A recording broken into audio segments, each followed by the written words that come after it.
Boom, sneak attack, everybody. We don't believe in smooth transitions on our show, Travis. I really probably should have warned you about that up front. But hey, everybody, welcome to an early brunch edition of the Guest Quest, the TTRPG community interview show brought to you by the Gimme the Loot podcast, the Dungeons and Dragons 5th edition actual play podcast that understands the international dateline now. Maybe not even a little bit. A little better. A little bit better. I am graciously joined this morning / evening by Travis Vengroff from Fool and Scholar Productions Dark Dice podcast, among others, and we're going to get into all the things that he does. Harlan may pop on with us in a minute, but Travis, thank you for joining us. Thank you for having me. It's a lot of fun. So, wow, Dark Dice is a vibe, man. I will absolutely tell you guys popped up on my radar. You did a pretty impressive marketing campaign a while back, and so you'd always kind of been lurking, appropriately lurking in the back of my consciousness. And then you guys had Jeff Goldblum on, and I went, okay, now I really got to listen. And I'll be honest with you, I bounce off a lot of shows, but you guys hooked me right from the very beginning. Love the setup, love the dynamics. What was kind of the origin of that? Obviously, there's Fool and Scholar, that is your broader production company, correct? Production company with big air quotes. So my wife and I are Fool and Scholar Productions. We started wanting to tell audio stories as kind of a way to hang out, and they got more popular than anything else we've ever done before. So we kept doing that, and it was also a lot of fun, more fun than anything else we'd done in the creative space. So we kept doing that, and eventually we needed to sound more formal than we do. So we met playing a game of Werewolf. I drew the Fool card, and that's how I got Caitlin to start chatting with me originally when we first met. So I'm the Fool. She's the Scholar. She got a scholarship at Oxford. So Frost Scholar, if that means anything to people. But she's got the MSc in Archaeological Sciences. She writes stuff. I do the sound design, and it's been that way since. And then exactly 5 years ago, we had, to this day, as our first game of Dark Dice was today, 5 years ago. Well planned. Yeah, well look planned. at that. Look at that. We had a really fun live show planned with the cast of The White Vault. And we never met these people because we do all remote recording with all of our actors. And The White Vault is a horror podcast, and people can be creepy. So we thought we'd like to meet them first. So as I make you spill your drink there. So we wanted to play D&D to get an idea of who they were. And this one shot that I'd put together based on kind of fears. I lurked and did some internet searching to figure out what these people actually feared and put them all into a campaign and stuff that I feared. And it was fun, and it became clear pretty quickly that it shouldn't just be a one shot. So we extended this one shot bonus episode into kind of its own series just on accident, and it kept growing and growing and becoming more unruly. And now it's its own show. That's apparently Jeff Goldblum has joined, and it's really also surprised me when that happened. I was equally surprised. But then it's kind of a show now, and we do our thing, and we cut out the table talk, and it's more like you're in the room with the characters, or I should say in the caves or forests with the characters getting murdered by a shapeshifter.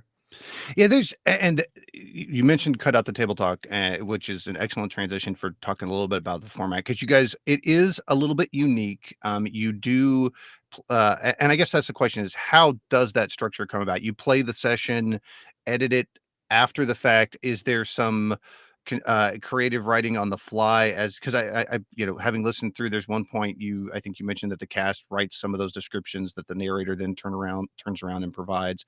What is the flow of play to finished content just for the text? So they don't write it. They usually are just saying it out loud. So like, yeah, I shoot the guy through the ear very specifically, and they'll describe and blood spurts out the nose, or whatever they say. I'll re-record it because combat is a slog. And it is quite a slog. Yeah. So my goal is to shorten all of those. So if I can condense what they've said and the repetition of information into just something really exciting, boom. So I don't hear, I want to do the thing. Right. This is what I do. I'm rolling. This is what you have to roll. Okay, I'm rolling the dice. Okay, confirm the number. All right, well, you hit. Okay, roll damage. Okay, you hit them. What happens? Describe, where you hit them and this sort of thing, and they describe it. So instead, it's just usually I'll take all the narrative they've given me and say, okay, so-and-so swung at blah, blah, blah, blah, missed it, unfortunately, or hit it and cracked as a loud, thunderous crack, split open their skull, whatever they happen to give me. And it's always in past tense, because I've got to change that, because we decided we were going to go with past tense after we recorded, which made a lot of more things for me to do. But it sounds much better. But it's mostly just things to speed up the pacing of the show because I don't want it to be bogged down. If they have really great dialogue, I'm not going to change that. If there's a thing, I know OGL has been brought this to a lot of people's attention recently because it's hit the Yep. news.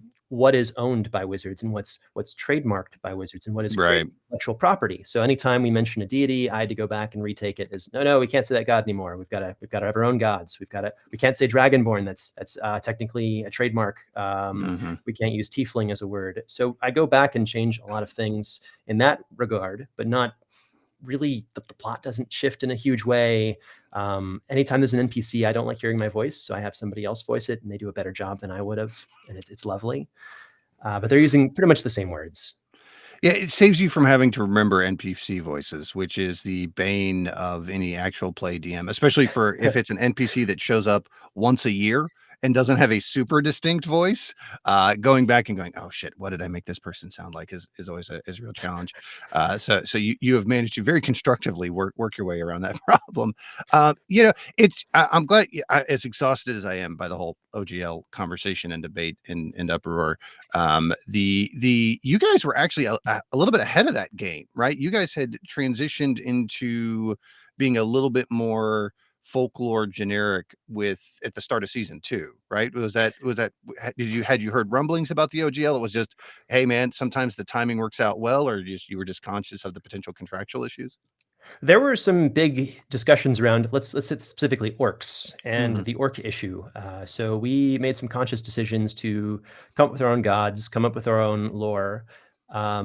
This was possibly fueled by a legal discussion, a fact-finding mission Mm, with Wizards of mhm, the Coast parent company Hasbro, and mhm. they were very surprised to hear that an obscure D&D podcast. What's that? And I had to Yeah, explain. You realize there are thousands of these things. We're not the only one. right. So it's just been uh, we don't touch any of their IP or intellectual stuff. That's fine. We respect that, and it's funny because we're even friends with people who are on the D&D team, and they're like helping market our show and get it Mhm. out to people because they want it out to people. Right. But we have to be very respectful of what ownership and stories are in that regard. So we were a bit of ahead of the curve before this all came to a head, and it doesn't affect us as much. But we do like releasing pen and paper content for all of our adventures, so you can play them at Right. home and have fun. So we do have to manage those things, but thankfully it seems to have sorted itself out as of this last week to a degree that seems acceptable potentially. Yeah, yeah, I am a little bit. So one of the reasons why I in addition to my regular day job stuff in the past, I've been an internationally certified contract manager who so have spent a phenomenal amount of time reading contracts, a little bit less on the IP side, more on the product distribution side. So when this kicked off, I went, guys, this is just kind of standard contract negotiation piece. And when I started promoting our show 2 years ago, just going on non D&D podcasts and going and explaining to people kind of what D&D is here and there, started digging into kind of explaining to people why D&D is such a big thing now, which led me into Hasbro's quarterly investment statements or investor reports because they're publicly traded. Which, if you're not familiar with the quarterly documents a corporation puts out, Hasbro's are some of the most colorful and entertaining to read if you get the opportunity to do that. Because like if you're gonna cut your teeth on investment information, highly recommend that document because it has ponies.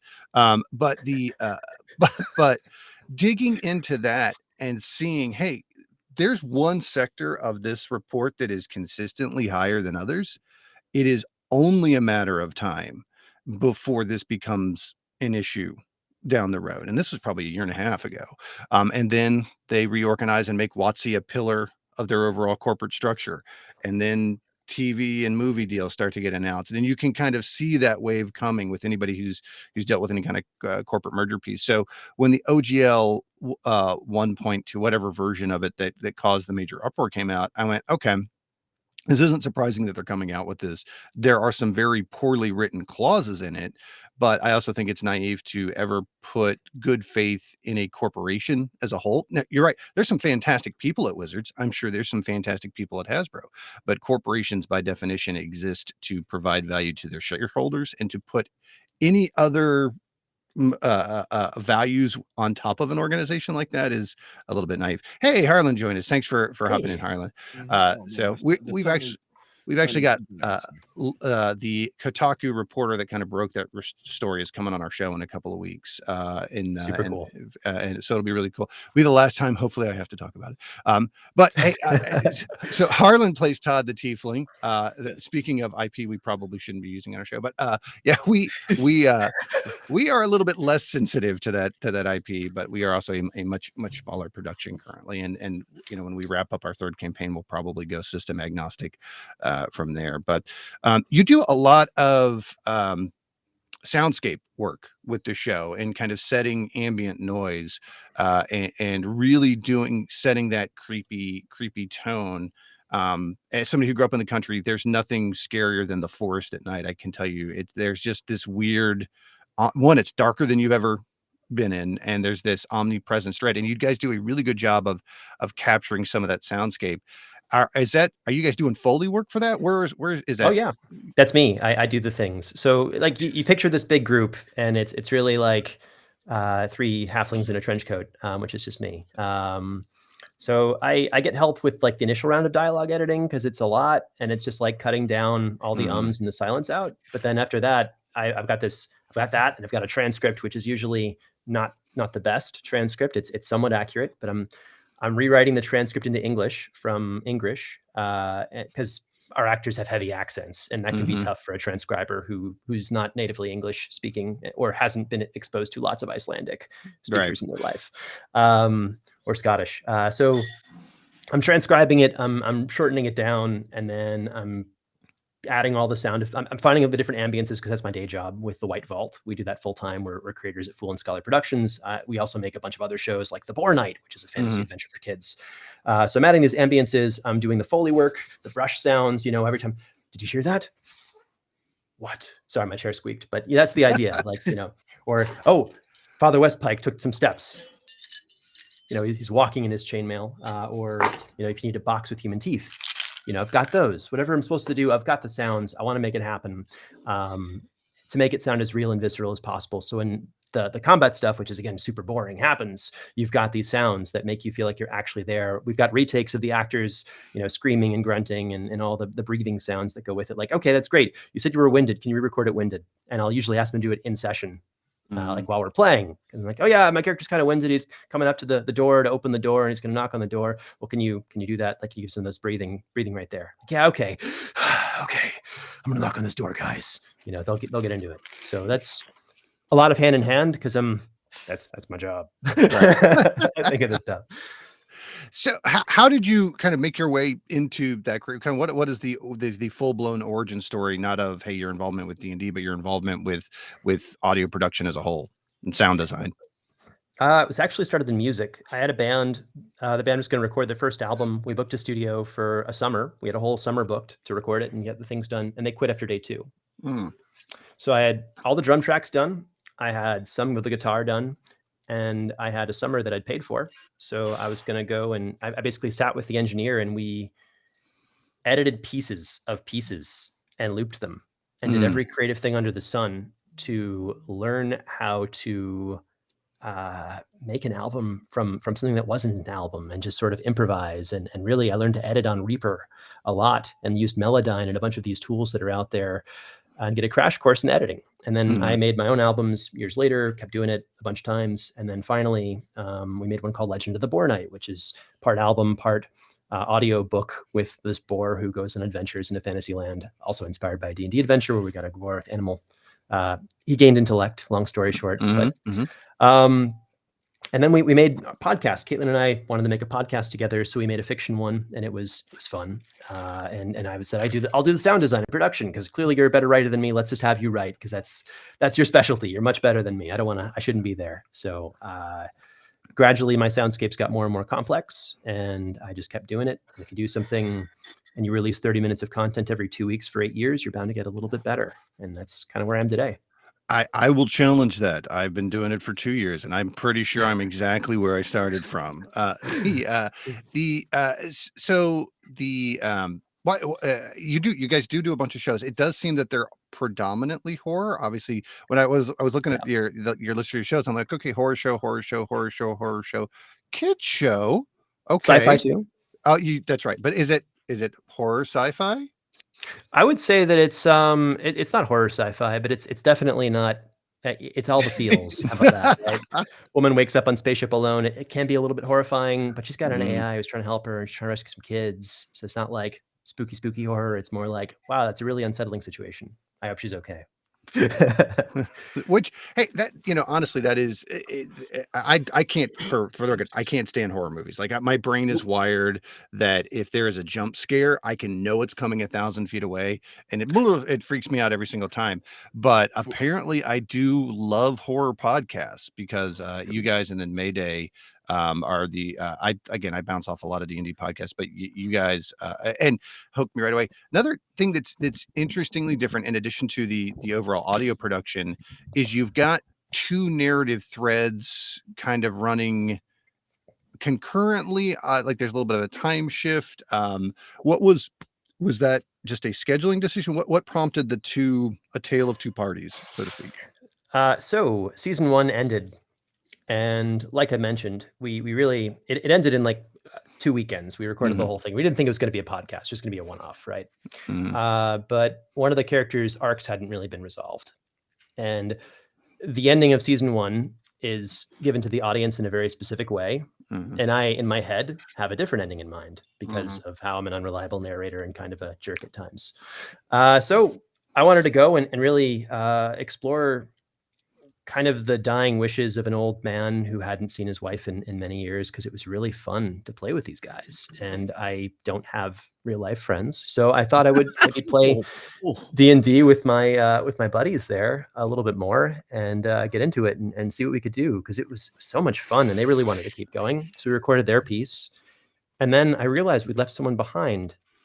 So I wanted to see what happened to him. And we had some friends. This is like 4 years ago. And Mhm. trying to see what we could do with his thread separately, and on a quest for kind of revenge because he had been left behind, and Mhm. see what we could do to fix that and make sort of a violent confrontation. So my goal is to kind of prod these two groups together so one might fight the other at some point if possible. We'll see if it happens. But it's been long recorded long ago, and I'm just catching up on my editing game because I'm editing far too much at any given time. Yeah, we'll Doesn't come sound back. like fun. We'll come back to that in a second. Harlan, you got any questions right off the rip before we go Oh down that man, path? I was just trying to looking at some things. You said I may have missed it. I'm sorry for coming in late.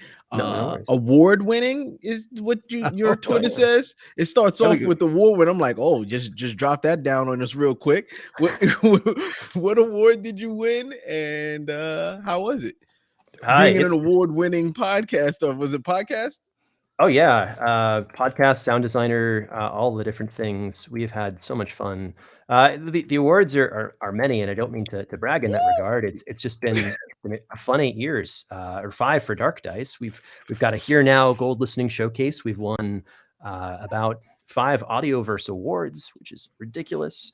That's a listeners award. We won the New Jersey Web Fest for sound design and actual outstanding actual play podcast. Miami Web Fest for best actor performer, and also for finalist for podcast director.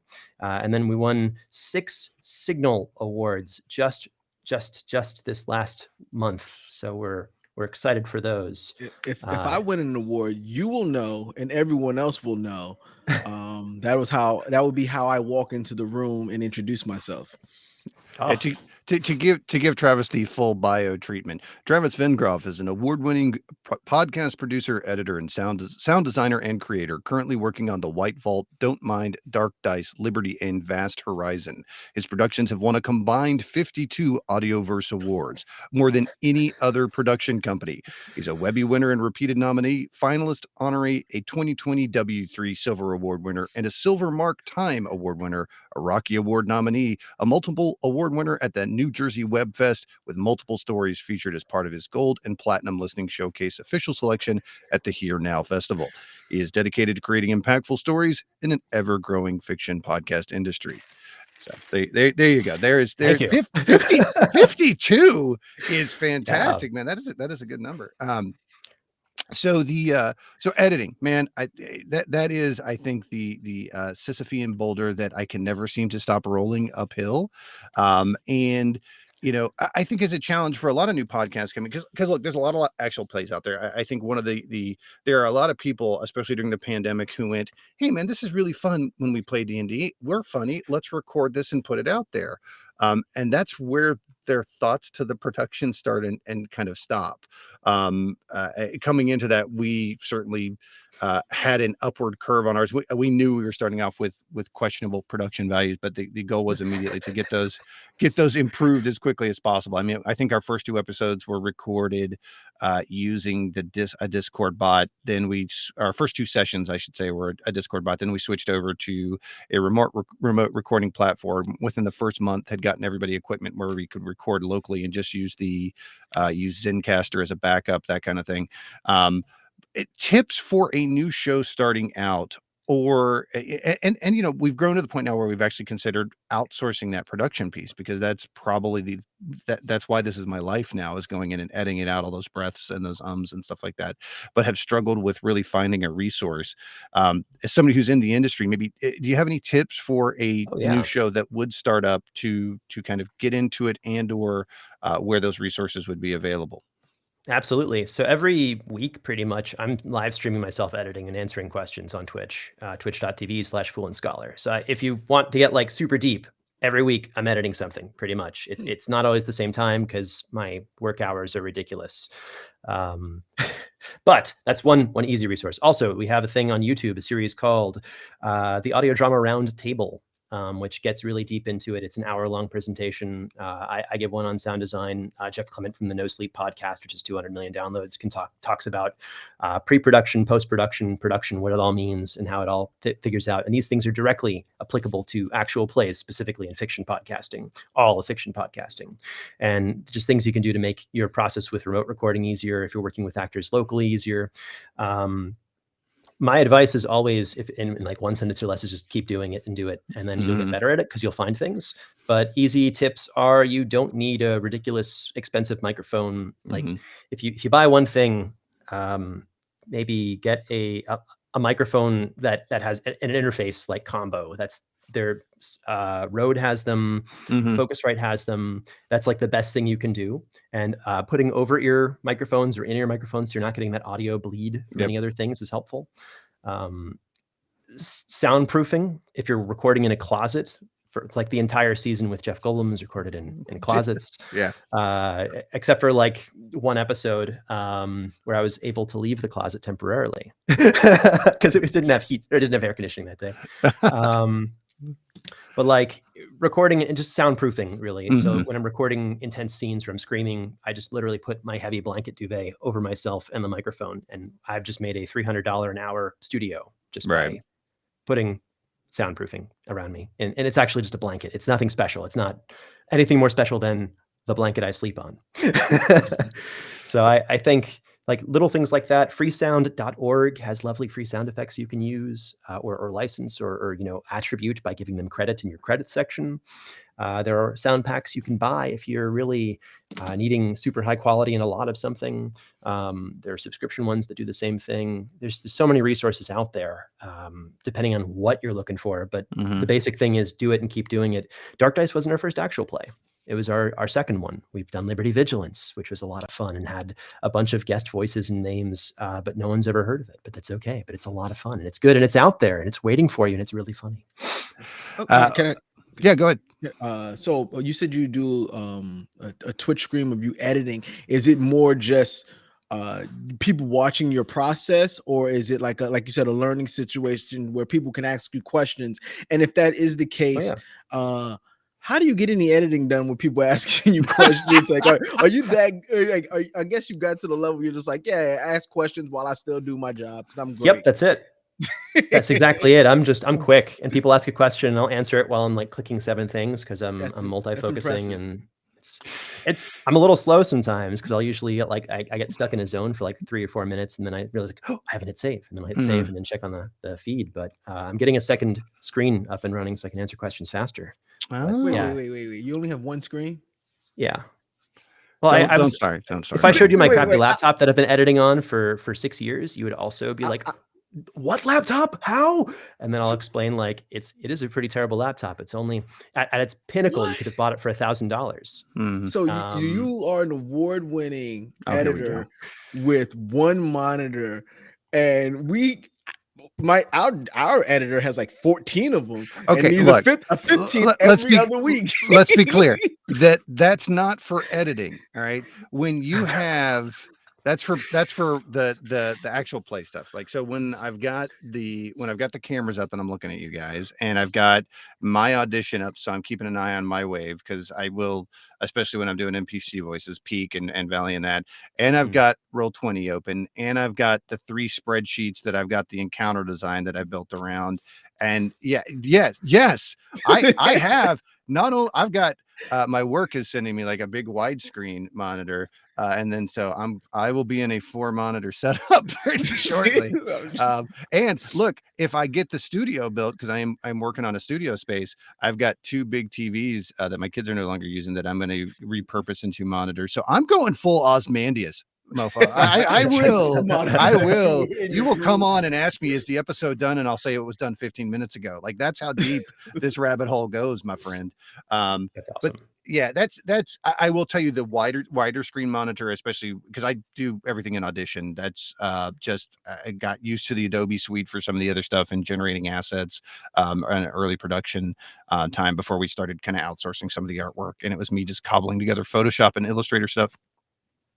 Hey, look, got the creative suite, learned Audition. It wasn't, I'm going to say subtractive, but that's not the right term. It's not destructive editing. So it allowed me to, it allowed me to be a little bit more flexible versus Audition, not Audition. What's the one that you guys use, Harlan?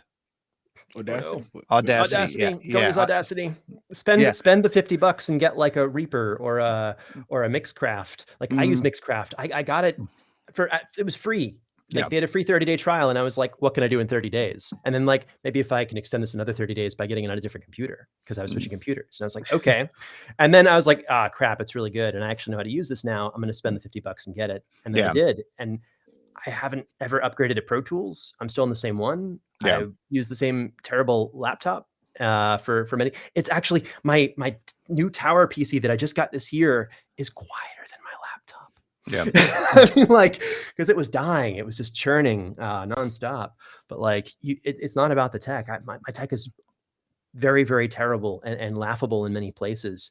The nicest thing I had was a nice pair of headsets, because someone at Focus, Klipsch, they felt bad for me. And they gave me a free headset, because they're like, no, don't use that. Please. Okay. Like, I can't stress it enough that the gear will not make you good. But sound conditioning and environment really, I think, is the big differentiator, right? Like, if you're dealing with, look, Harlan, I don't know, we don't get a ton of echo off of you though. Like you have never really been the problem, and I'm not sure if it's just your voice. I don't know if that's an ATRI or a Samsung dynamic. We use either a QU2s or ATRI dynamic mics for most of the cast, which does a phenomenal job of filtering it down. Most of the guys Harlan's really kind of the outlier, have worked their way down to a closet recording situation. But I don't know if you're in a nook there that you've got soundproofing, but I don't get the rumbling rattle when you yell at your kids. I pick that up, but other than that, like, I try to mute.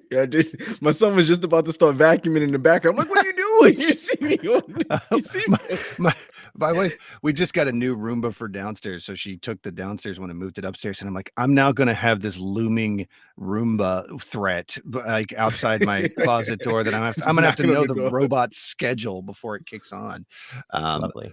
But yeah, man, it's why so much horror? Is that just the content that has come naturally? Is that something that you particularly enjoy? Oh, I love it. My wife is also really big. She writes all the stories again, and it's fun. Like, when I was, it's the genre I gravitate toward. It's not the thing that I have to do all the time. Our first campaign, again, Vigilance, wasn't horror. It was just sci-fi adventure. Sure. It was madness, but it's just sort of where we are. It's our comfort zone. It's our comfort food for us. When we were sitting down in the evening, we're like, okay, the world is terrible right now. It's COVID-19 starting. Let's watch a horror movie about someone else having a terrible time, and we'll feel a little bit better about ourselves. Like, that's that's where we live. And I think video games, the same sort of thing. We find those because they make us feel alive and better about our lives. I think it's fascinating that your wife has an archaeology background. Steve Erickson, who's one of my favorite fantasy writers, also archaeology background, and I think that plays very well into writing for the genre. Has she ever talked about how those two kind of click together, or is it just was Oh, a it's always there. Her background is in researching things. Like all she did when I met her was research mostly corpses because we weren't sure where she was going to go, and we were thinking she was going to work at a corpse farm, which studies decomposition. And she would like have these books on like mass graves, and I'm like, okay, I was just I think gonna we've have fun for explained dinner. why the horror all of a sudden. I think we just answered the previous question too. But no, ethnography, archaeology research. She puts so much science into our fiction in a very real, even fantasy, right? So Yeah. someone gets a gangrenous cut, she's going to get into the details on it. If we're writing a new adventure right now that I can't talk about because it's not going to come out for a bit, but Right. there are many things that she's been researching to make sure that it will feel appropriate and also scientifically be appropriate, or what sort of animals would these sound like, or what sounds would we hear, what birds are in this region of the world. Because I've got this little it's now an H8. It used to be an H6. It evolved when we got a Patreon that worked really well, and now it's our careers. But I go out and record stuff, and I want to make sure that I'm getting accurate recordings and doing those things. I've been doing that from the start. I was just not very good at it, and now I've gotten better because of experience and doing it more and more. But like, I'll hear a door and be like, "That's a really great door. That should be in our show." So you evolve with what you kind of see and feel, and pushing toward realism and getting realistic sounds will only immerse your audience more. The more realism you put into even your fantasy, with sorts of creatures that might be out in those woods, and the sounds of maybe foxes, they're actually some of the most terrifying noises you'll ever hear in Oh the yeah, woods. that yelp and So scream that they do is geckering. yeah. I heard it actually in my town, just like walking the dog 3 nights ago at 3 a.m. I heard the geckering, and I was like, "Oh, it's foxes," because I know what they sound like. I should go back outside and record it once I bring him back in. So D&D in a Castle, you guys So fun. are regulars at D&D in a Castle, and your tables are sold out for most of the year, it looks like, when I was checking the website earlier. Both sold out, yeah, and actually really quickly too. They were like, "You're the fastest to sell out." We're like, "Oh, Oh, cool. look at that, Yes, yeah. we'll take that." So I guess we have a lot of fun. We go to this castle in the UK and in Northumbria in England, and it is the Lumley Castle. It's even got a ghost, which it's I've got an escape room, and we put people through. There's a dungeon, and we get what's Mhm. called the guards room. It's part of the dungeon, and it's like the darkest, scariest part of the whole thing, which is supposed to be the most haunted. Right. And we get to scare the hell out of people for 72 hours. So it's a lovely Uh, experience. nice. Friends of the show, Jeremy Cobb and the Three Black Halflings are also participants, and was listening to one of their episodes. I've been aware of it. It's been on my to-do list for a lot, but then COVID disrupted travel, and I've never kind of gotten back around to it.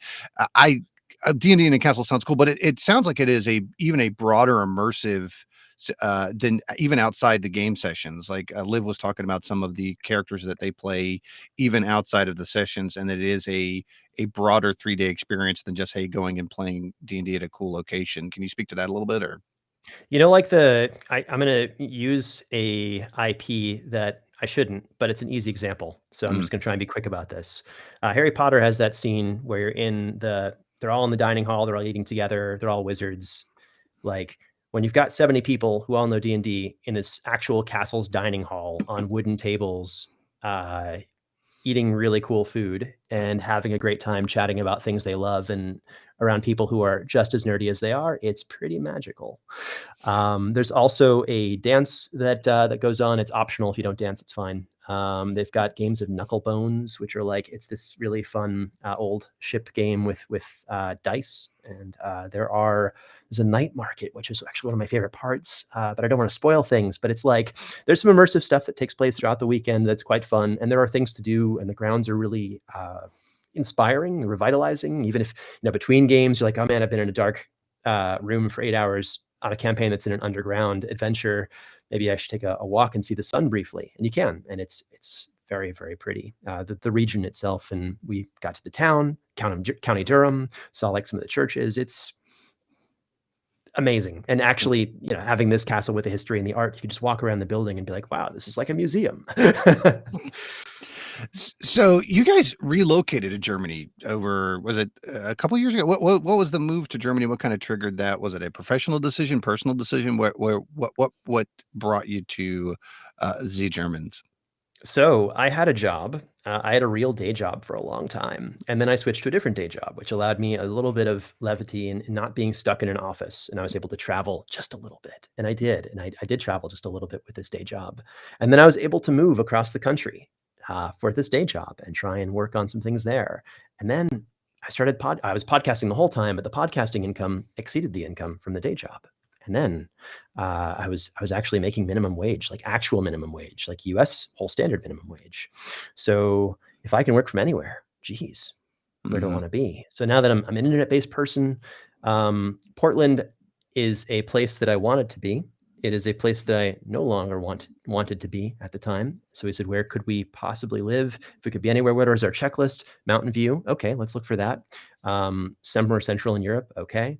And we had this Excel spreadsheet with all these numbers and different point systems. It's a very German thing. So we wound up picking Germany. So we live in Bavaria. Precision German engineering. Very nice. Very, very, very nice. Harlan, any questions? No. Well, there's a question from Dreeken in the chat. I'll get to it. It says, I noticed you wrote an adventure campaign. What kind of challenges are there in taking crazy DM notes and turning that into a cohesive campaign that others can run? So that can be quite a process. I've done this a couple of times. Every one of my campaigns is usually just my notes put together, and then I run it as a game, and it gets released as a TTRPG thing. And then I need to convert this for other people to run and not get confused by my notes because they don't make sense to other people sometimes. So it involves a lot of research, cross-referencing. Formatting is kind of the biggest thing, making it really easy for people to access because accessibility is huge. And podcasting, transcripts, right? You're losing a large portion of your audience if you don't offer transcripts. And if you're a D&D podcast, that can be very daunting because it's improvised. It's not from a script. So for accessibility, people aren't going to play a game if they can't play it easily. And if it's not like really easy and low-hanging fruit, they probably will pass on your adventure. So 80% of it is just looking at D&D books, seeing how they format things. They bold enemy names, they reference things, they make easy cross references, put an NPC section in the back, player handouts go in the back, and understanding that formatting and looking at the best formatted books like Guide to Wildemount was really a large inspiration for what I've been doing of late because of how well formatted it is and how easy it is to find the things you need to do in an open world campaign book, which is hasn't been successfully done very often. No, that's true. Yeah, that was, we started doing that for our campaign as well for the patrons, and by really ran into the formatting wall pretty quickly. You're absolutely right. That was even leaning on the DM's Guild style guide and saying, okay, cool, I've got a style guide I can use. I can just plug this in and go. And went, oh no, there's a reason why this is people's jobs. This is I've gotten like a chapter and a half done for the intro, and it's like, okay, this is probably going to be a post-campaign activity because I'll collect all the information, I'll format it in a way that is a little bit more conducive to keeping those notes. Recently, I switched over to OneNote, and it's been a lifesaver for me as far as keeping DM notes organized. How do you keep your DM notes organized? How do you, like, between maps and script and encounter design, what are some of the tool sets that you use to kind of hold everything together? Okay.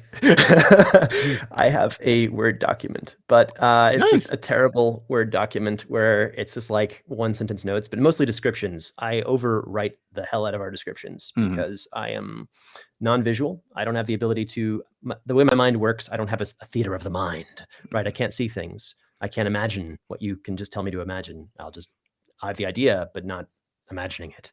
So I have to write a lot of notes ahead of time on what they could possibly encounter and what they'll smell like and what they'll see and what it'll feel like and what it'll appear like, because I don't want to name drop monsters, because it's less scary when you know that you're encountering a ghoul. But the hairless figure with blood dripping down their fangs can be more intimidating.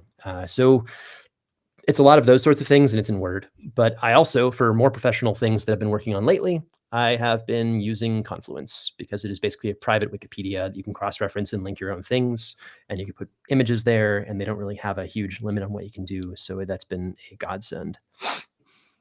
Cool. As far as other systems, right? With all the kerfuffle about the OGL, Oh yeah. there's a lot of shows moving to other systems, a lot of big shows moving to other systems, and ultimately, look, I think it's remembering back in the day when there was a broader, a much more diverse indie system, back first edition, second edition, that seemed to winnow away when the OGL came out, because it was like, hey, sure, I could build something from scratch, or there's this framework I can just stylize. I think we're seeing a little bit of a return to form to that, as more companies make an effort to go back into open system, and now more of some of the larger actual plays are following suit. Is there a system that, besides D&D, that you particularly enjoy, maybe not even that you're going to do a show for in the future, but just a mechanic that, because look, the D20 system, the simplicity of it works really well in an improv environment. But is there a system out there that's kind of attractive to you from a production standpoint, but then also from a personal play standpoint?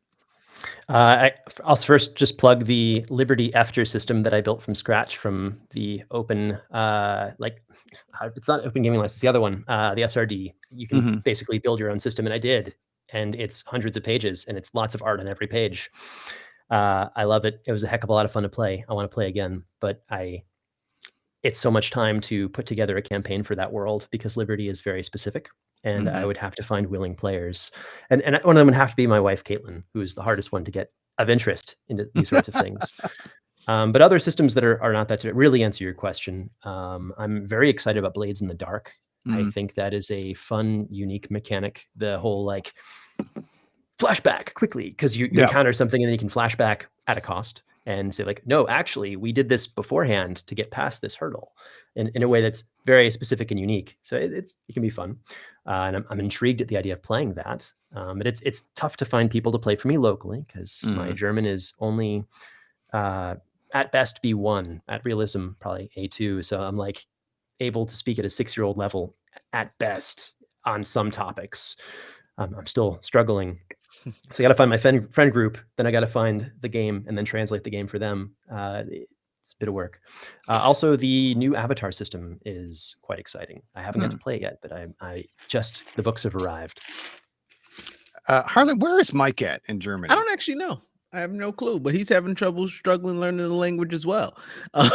He's been there for, man, it feels like 4 or 5 years now, maybe even longer. And he's just like, I'm struggling learning the language. I got a buddy I went to school with, a good friend who's moved over there, him and his family. So it's weird. I'm really good at certain things, but then you get into niche conversations, and I know overall, I can speak to someone and have a nice conversation, but then let's get really deep into medical discussions. I'm whoa, I didn't know the metacarpal auf Deutsch. That's just not a word I know.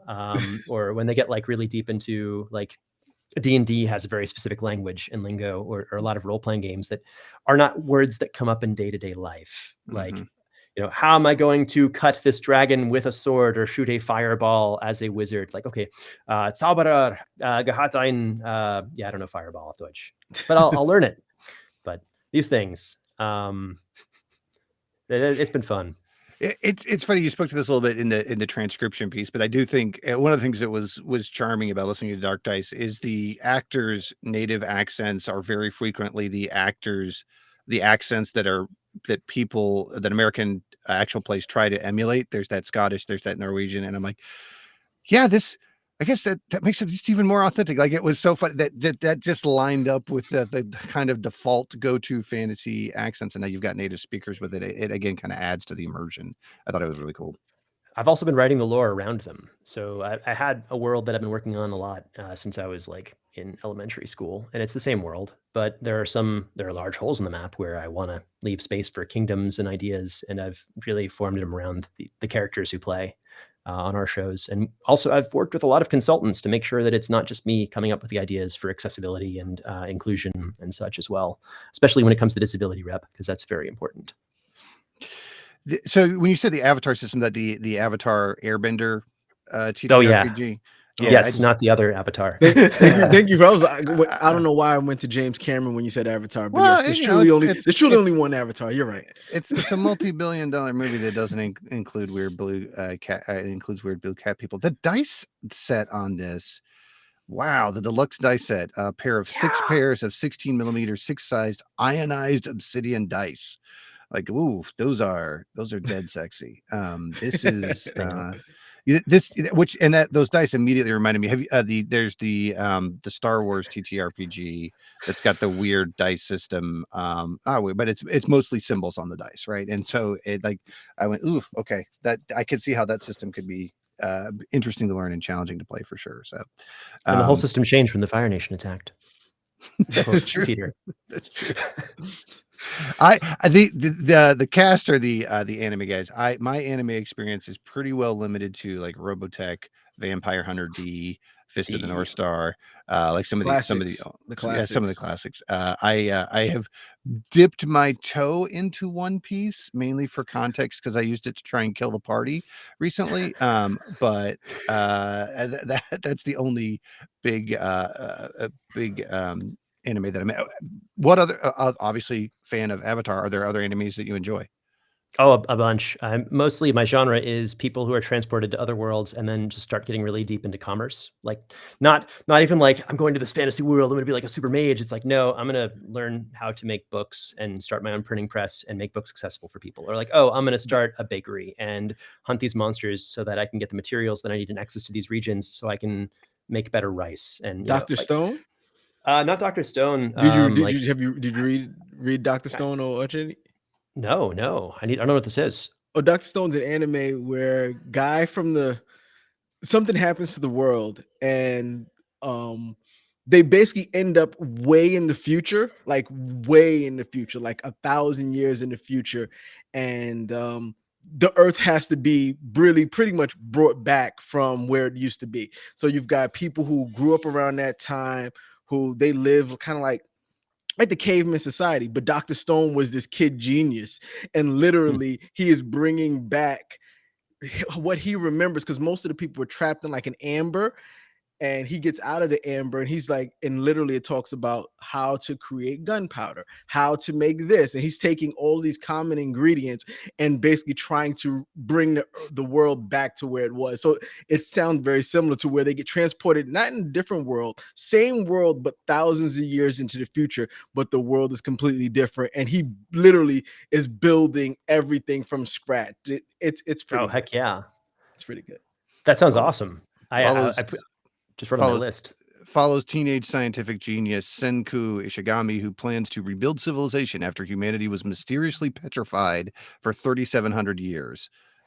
So yeah, that is so Dr. Stone is him chipping him out of the stone. Is that pretty much what it's really interesting how he gets out and all the stories and things like that. Yeah. And he's trying to not, and if they're trying to not do the same things that they did in the past. So he's reluctant to try to create gunpowder. He's reluctant to try to do this stuff, but he's like, we kind of need to, because they have a more physical advantage and we have a more technological advantage. And it's pretty good. That sounds awesome. I just put that on my list, so I'm gonna check it out. Yeah, that was one of the things that I was fascinated by when these guys started exposing me to kind of just more anime and context in general, is the depth and breadth of the different genres within it. You know what I mean? That there is sport, like there's, I think one of the better ones that everybody's soccer one or the basketball one. Yeah, the volleyball and soccer ones. Yeah, that have popped up recently. That is a whole subgenre within it, and it is something that I would love to have more time to explore, but I just have not had the opportunity to do. The show pretty much consumes my life right now, so I understand that so well. the goal is, and I'll tell you the fatal mistake of, I'll DM and be the producer. Kids, if I can give you a piece of advice, have a producer and a DM. Don't make those the same person.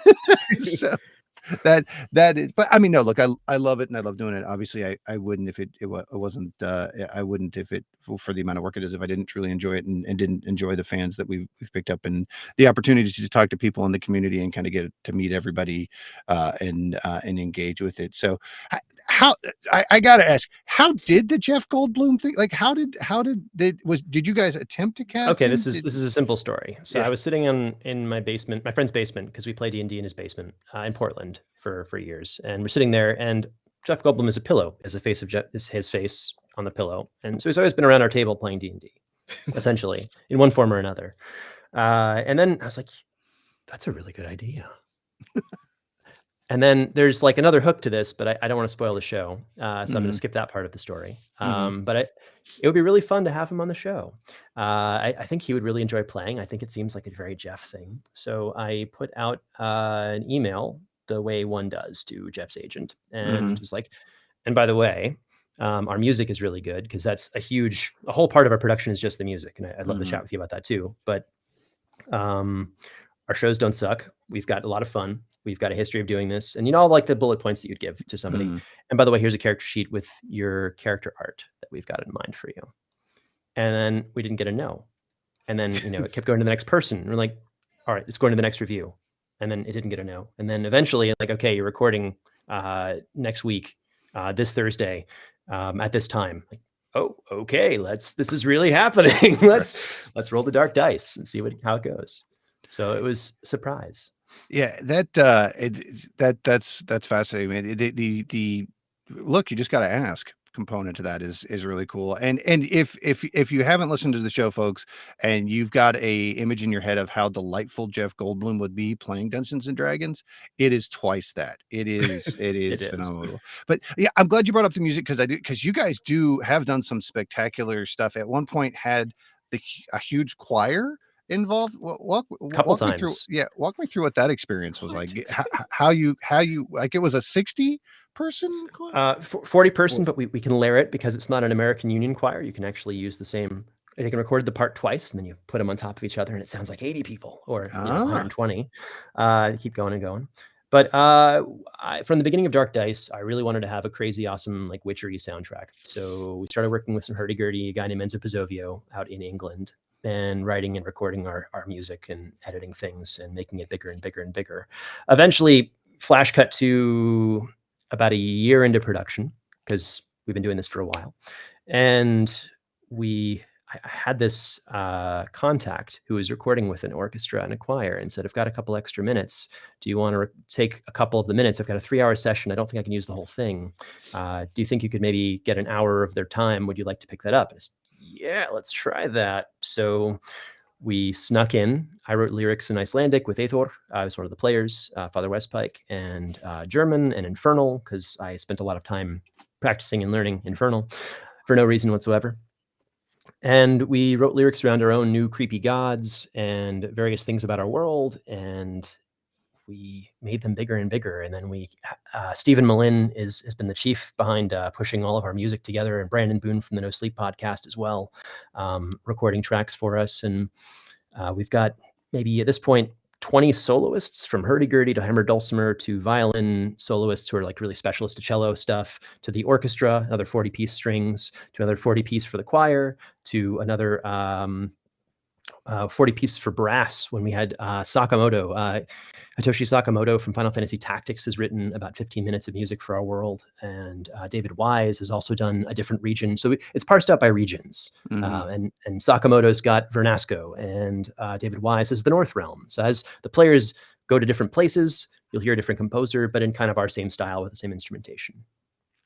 Is just having been in the audio business for so long, is that where those connections come from? Does it being an international effectively an international show help with some of that networking and bringing that piece together? Or how do you what's the challenge in coordinating those individual pieces? I've always been producing things, and I was kind of a musician first, so I just know people who play things, and I can also Google and find these things. So I've been really lucky in my ability to find talented people who are quick on the turnaround. So I can say, hey, can you do this in like 2 weeks or less? Can you record this really insane part on Maritramba. And it's like, okay, I happen to have this obscure instrument and I can record this part for you in 2 weeks. Yes, let's do this. So it's partly really, I know how to find people on the internet and do Google searches and really, I seem to have enough sway in that world to get them to say, maybe, yeah, okay, let's do this. The enthusiasm with which you guys approach the production and the engagement with it, I'm sure is a big part of that. It is, you can tell that there's quality there, and it makes it a little bit easier for people to be part of that production. Namache asks, I think I found the YouTube of the guy who did the hurdy-gurdy for you at Fool and Scholar. Was it Andre? Oh dear God, I suck at names. Vinogradav. There Yeah, we go. Thank you. he's done some for us. He did the Silent One theme and the outro theme and a couple other things from Russia, actually. And now, can't work with him right now. So that's how these things go. No one in Russia can get paid if you work with them. It's just, that's how it goes. They're not in the war. They don't like the war. They hate the war, but they can't talk about it, and you can't work with them. So that's just how it is, unfortunately. We're no longer as interconnected as we'd like to be with all the people. And we also have a lot of people we're working with in Ukraine, too, who we're employing and giving work to and making sure that they can be okay and finding creative ways to pay them, because that has also been very difficult, especially at the beginning of the war, was getting money out there so that people weren't just sort of high and dry. Yeah, I do. I work with coders in Romania and then production in Taiwan, and just once you start, that's why when I found out you were in Germany, I'm like, okay, I can figure out a way to make this work. Like this is very much what I do in my day-to-day life. But being actually over there, I'm sure helps some of that interconnectedness, but also makes you a little bit more subject to some of the instability that pops up every now and again. So, well, cool, gang. We're coming up on the hour. Travis, in our normal format, when we have the full panel here, because it's not about, they're heavy drinkers, and getting them, especially Tori, getting them awake up before noon on a Saturday is an accomplishment. Harland runs, so that's his excuse. We roll initiative, and there's a whole reaction bonus we do an action economy setup. But one of the keystones of it is at the end, if the guest chooses, they can ask a question of the cast that the cast is compelled to answer. So is there, and I know I probably should have given you a heads up on that when I was on this, but normally I do that. Okay, this is how we work, and we do action. This is what a bonus action is. This is what a reaction is. This is what the dodge action is. Is there a question you would like to compel Harland to answer as our guest? What is the thing you find the most difficult when playing? Oh man, the rules. I'm very new to D&D. I've only ever played it for our podcast. Okay. And I'm so like entire ever. So, and I've never played any other TTRPG. So it's the dice system. Everything is so new to me. So I really lean on the guys, Turner, who's played for a long time, D&D Beyond, and anything else we use, that because I don't know what my dice rolls are. Like the other day, they was like, Harland, looks like your weapon is doing +12 and it should. I'm like, guys, I don't have a clue what it's supposed to be doing. Let's go through the math and let's do, because I just have no clue. So the rules have been the hardest thing for me to get around. But it's fun. I've been having a good time.